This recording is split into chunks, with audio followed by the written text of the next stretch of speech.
Let's talk about success, because that's very, very, very important on your mind. Probably you're like, well, I could start a channel, but will I succeed? Will it do, will it work out? Is it going to make enough money for me? I mean, is it worth it?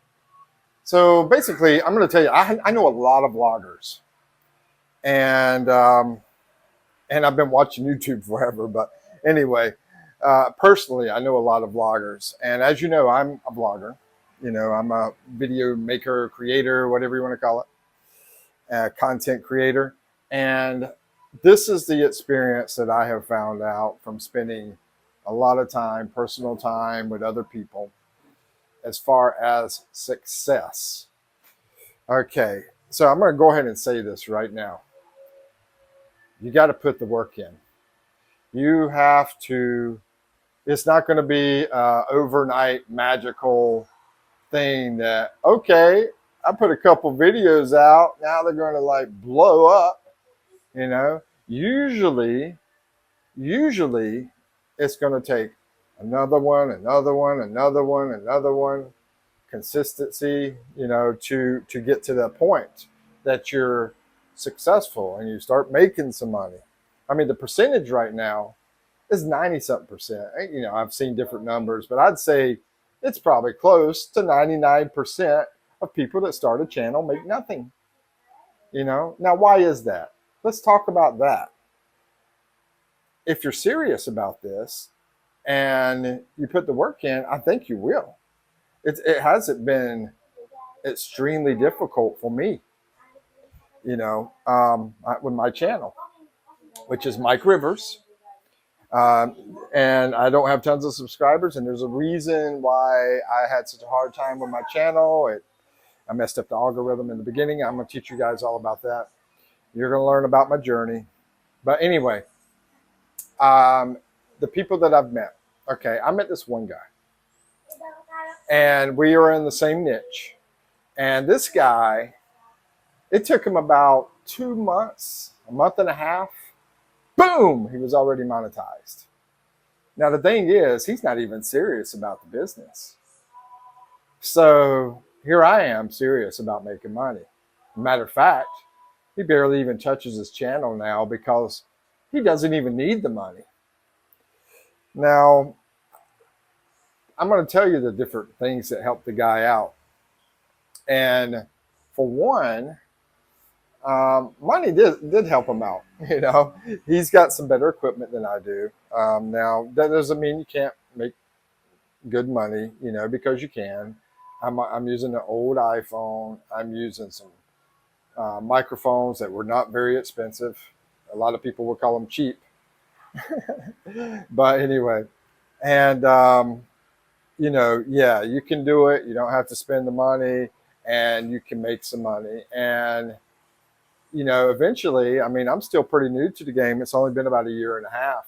So you're going to be seeing me as I keep growing, talking to you guys, teaching you guys.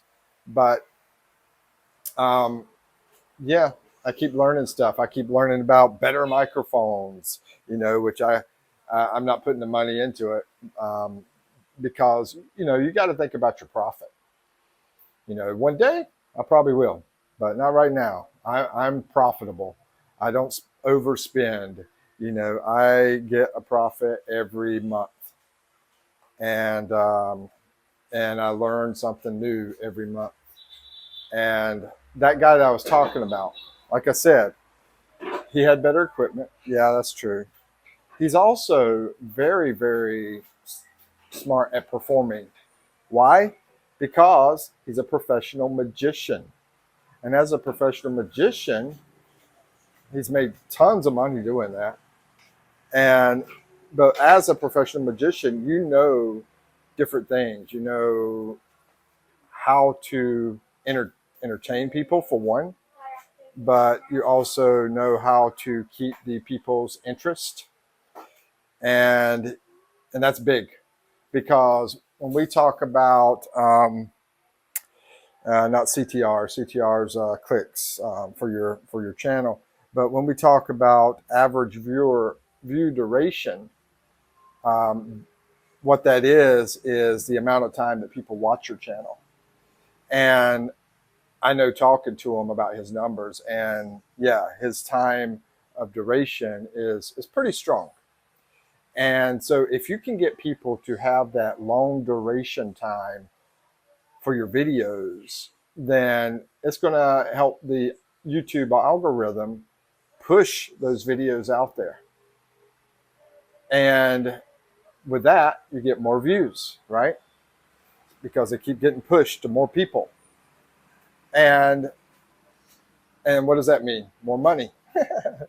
So yeah, him being a performer, being a magician has helped him greatly. And you know, like I said, he's got a fancy camera. That camera that he has is a DJI, I think is what they call it. Some of you people probably know already. But anyway, yeah, it's be pretty expensive compared to what I use. I mean, I just use my old iPhone. But what else has helped him? The subject matter that he did in his first several videos were super strong. And basically, you can go out there and you can study other people's work, right? Look at their popular videos and figure out, oh man, these popular videos they did like 20, 50 times more, got more views than most of their videos. And then you're like, okay, well, these are some strong videos, right? He is very good at putting himself in other people's shoes. I remember when he first started, I looked at his title and I was like, that's a title that a lot of people would put into the YouTube search bar or the Google search bar even. And it would pull up his video in their feed. So he was very good at that and still is very good at that. He's still, you know, like I said, he's still doing some, but not a lot. And also another thing that he did is still doing is tricks. Tricks like camera tricks and different angles and moving around from, you know, one environment to another, or, you know, doing, you know, moving in and out, you know, I forgot what they call this, the technical things. But what I'm saying is this is stuff, he's, like I said, a magician. So he's used to doing tricks, and also maybe bright colors and the quality from the camera helps him with his stuff as well. He even includes some drones. So, you know, I don't even know how much a drone is, but yeah, you know, that's another thing that you might want to do, depending on what your niche is and so forth. Anyway, we'll talk more about him. We'll talk more about a lot of other vloggers, content creators that have been successful. And I would love to find more and teach more about other ones as well, as I keep doing this journey of YouTube, making money from YouTube by different avenues. So let's go. Stay with me and subscribe. Peace.